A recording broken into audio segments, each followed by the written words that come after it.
Ketika kita tidak makan dan tidak minum di siang hari mulai terbit fajar sampai terbenam matahari, maka ini bentuk ketaatan kita kepada Allah Subhanahu wa ta'ala. Inni uhibbul hashimiyya Muhammadan hubban tahimu bihil qulub wa takhfiqu fi kulli hinin. Assalamualaikum warahmatullahi wabarakatuh. Alhamdulillahirabbil alamin, wassalatu wassalamu ala khataman nabiyyin wa ala alihi walhamdulillahirabbil alamin. Ikhwani fid din, a'azzakumullah. Di dalam Al-Qur'an dalam surah Al-Baqarah, Allah Subhanahu wa ta'ala berfirman, A'udzu billahi minasyaitonir rajim. Bismillahirrahmanirrahim. Ya ayyuhalladzina amanu kutiba 'alaikumus syiyamu kama kutiba 'alal ladzina min qablikum la'allakum tattaqun. Wahai orang-orang yang beriman, telah diwajibkan kepada kamu berpuasa sebagaimana diwajibkan terhadap umat terdahulu sebelum kamu, la'allakum tattaqun, agar kau mendapatkan takwa di hadapan Allah Subhanahu wa ta'ala. Ikhwan fillah, azakumullah. Bicara masalah takwa, mari kita mencoba untuk mendengarkan dialog antara sahabat dengan Rasulullah sallallahu alaihi wasallam. Para sahabat bertanya kepada Rasulullah sallallahu alaihi wasallam, "Ya Rasulullah, ayu akramun nas?" Wahai Rasul, siapa orang di antara orang yang paling mendapatkan kemuliaan di hadapan Allah Subhanahu wa ta'ala? Maka Rasulullah sallallahu alaihi wasallam menjawab, atqahum, orang yang paling bertakwa. Ketika mendengar jawaban Rasulullah sallallahu alaihi wasallam itu, maka sahabat sepertinya belum puas atas jawaban Rasulullah sallallahu alaihi wasallam. Qalu laisa an hada nas'aluka ya Rasulullah. Ya Rasul, bukan itu yang kami maksudkan ya Rasul. Kalau orang yang bertakwa, jelas dia pasti mendapatkan kemuliaan di hadapan Allah Subhanahu wa ta'ala. Qala fa Yusuf Nabiullah ibnu Khalilillah. Nabi sallallahu alaihi wasallam, Yusuf putra Yaqub, putra Ishaq, putra Ibrahim alaihi salam. Qalu laisa an hada nas'aluka ya Rasulullah. Ketika Nabi sallallahu alaihi wasallam menjawab pertanyaan para sahabat itu, sahabat kembali bertanya, ya Rasul, bukan itu yang kami maksudkan. Kalau para nabi itu pantas mereka mendapatkan kemuliaan dan ketakwaan. Para nabi itu pantas mereka mendapatkan kemuliaan karena ketakwaan mereka kepada Allah Subhanahu wa ta'ala. Tapi yang kami maksudkan adalah orang-orang seperti kami ini yang bagaimanakah yang dapat meraih ketakwaan dan kemuliaan di hadapan Allah Subhanahu wa ta'ala. Maka Nabi sallallahu alaihi wasallam menjawab, qala faman ma'adinil arabi tas'aluni, apakah kamu hendak bertanya kepadaku tentang orang Arab? Khiyaruhum fil jahiliyah wa khiyaruhum fil Islam idza faqahu. Apakah kamu hendak bertanya kepadaku tentang kebangsaan orang Arab yang baik di zaman jahiliyah maupun yang baik di zaman Islam, idza faqahu, apabila mereka benar-benar memahami ajaran Islam. Ikhwani fiddin, a'azzakumullah.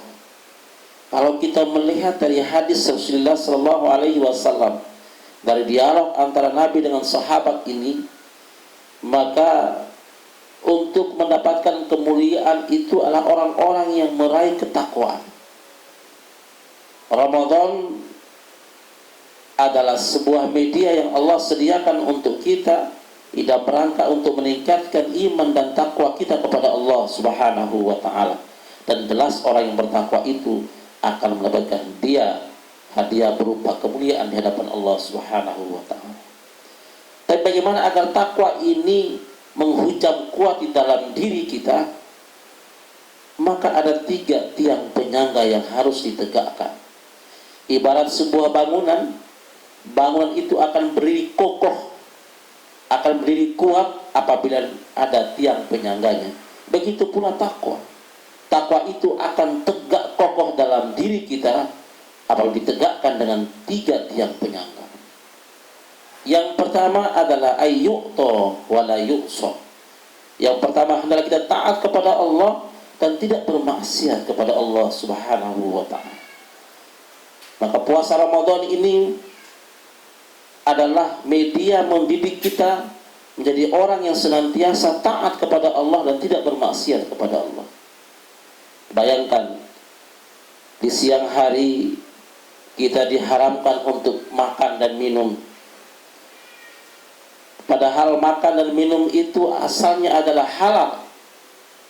Maka ketika kita tidak makan dan tidak minum di siang hari mulai terbit fajar sampai terbenam matahari, maka ini bentuk ketaatan kita kepada Allah Subhanahu wa taala. Di siang hari kita dilarang untuk bergaul dengan istri kita dalam tanda kutip. Antara suami dan istri dilarang untuk bergaul dalam tanda kutip. Padahal itu halal buat kita. Tapi ketika kita hindari itu, maka ini bentuk ketaatan kita kepada Allah Subhanahu wa ta'ala. Dan perbuatan-perbuatan lain yang dapat membatalkan puasa. Apabila orang melanggar ini, maka dia termasuk orang-orang yang maksiat kepada Allah Subhanahu wa ta'ala. Ini tiang penyangga yang pertama. Tiang penyangga yang kedua adalah ayyashkara wala yukfar. Hendaklah dia senantiasa bersyukur kepada Allah dan tidak kufur kepada Allah Subhanahu wa ta'ala. Puasa Ramadan juga ini memberikan tarbiyah kepada kita, mendidik kita menjadi orang yang senantiasa menjadi hamba yang syukur, hamba yang bersyukur kepada Allah Subhanahu wa ta'ala dan tidak mengkufurinya. Termasuk nikmat yang di dalam rasa syukur kita kepada Allah Subhanahu wa ta'ala adalah nikmatnya Ramadan yang Allah sediakan untuk kita sebagai momentum di mana hamba-hambanya ini meningkatkan ibadah kepada Allah dan di mana kesempatan hamba-hambanya bertaubat dan beristighfar kepada Allah Subhanahu wa ta'ala. Ini nikmat yang Allah sediakan untuk kita, nikmat yang Allah berikan kepada kita. Ini tiang penyangga yang kedua. Dan tiang penyangga yang ketiga adalah ayyudkara wala yunsa.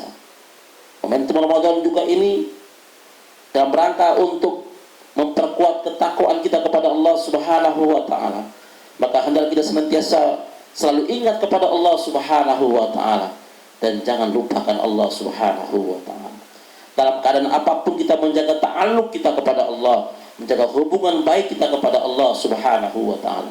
Nabi Musa alaihi salam ketika diberikan pelajaran yang paling berharga dari Allah Subhanahu wa ta'ala, Allah perintahkan Nabi Musa untuk memukul batu besar itu dengan tongkatnya. Ketika dipukul batu itu pecah, ternyata dalam batu itu ada seekor ulat kecil yang sedang bertasbih kepada Allah. Subhanallah may yarani wa ya'rifu makani wa la yansani. Ulat itu bertasbih kepada Allah, subhanalladzi may yarani, maha suci zat yang suci yang melihat aku, wa ya'rifu makan, yang tahu di mana tempat aku tinggal, wa la yansani, tidak pernah melupakan aku. Ketika mendengar itu Nabi Musa alaihissalam dia tersungkur dan sujud kepada Allah Subhanahu wa ta'ala.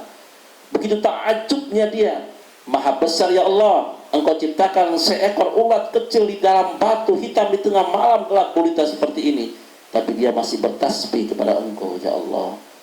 Maka momentum Ramadan ini mendidik kita menjadi orang-orang yang senantiasa selalu ingat kepada Allah Subhanahu wa ta'ala. Jangan lupa kepada Allah Subhanahu wa ta'ala. Ikhwan fillah, azakumullah. Malah pada momentum Ramadan yang sangat luar biasa ini, bagi tingkatkan ibadah kita kepada Allah, makin tingkatkan ketakwaan kita kepada Allah Subhanahu wa taala. Kemudian banyak kita bertobat kepada Allah Subhanahu wa taala. Illa man taba wa amana wa amila amalan salihan fa ulaika yubaddilullahu sayyiatihim hasanat wa kana Allahu ghafurur rahima. Barang siapa yang bertobat sungguh-sungguh kepada Allah, beriman dan beramal soleh, Allah gantikan semua kejelekan dengan kebaikan. Karena Allah Maha Pengampun lagi Maha Kasih Sayang. Semoga setelah selesai Ramadan ini kita menjadi orang-orang yang muttaqun dan mendapatkan predikat ghufirallahu ma taqaddama min dzambi. Allah ampunkan semua dosa-dosa kita. Wal afu minkum subhanakallah bihamdik asyhadu an la ilaha illa anta astaghfiruka wa atubu ilaik. Assalamu alaikum warahmatullahi wabarakatuh.